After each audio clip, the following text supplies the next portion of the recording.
So here's a quick little video to go with the new playlist that's going on the KC Experiences blog. I'd like to give you a little advice about the first playthrough that I'm going to be doing, which is Gauntlet Legends for the Nintendo 64. So here's a couple tips to keep in mind when you play. First and foremost, make sure you keep in mind what your character's strengths and weaknesses are. For example, I always use Green Archer, and she's the fastest character in the game.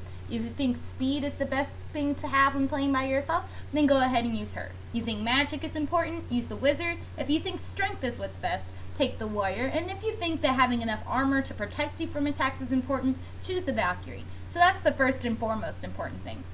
Other than that, like me, which you will notice in several of the walkthroughs, I attempt to avoid death at all costs. That's mostly because I scream when he comes out.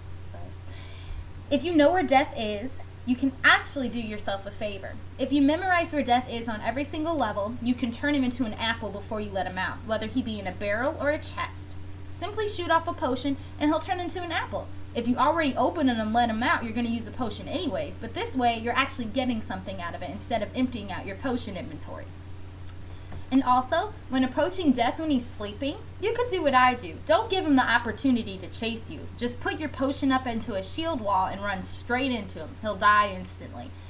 Mentioning the potions being used as walls, I use that quite frequently when you're fighting against the bosses, specifically Scrum. When you use your potion as a shield, it protects you from all of the ice blasts or the energy balls that are being thrown at you, and it's a really helpful technique. So when you go to fight a boss, make sure you have plenty of potions on you. Other than that, have fun.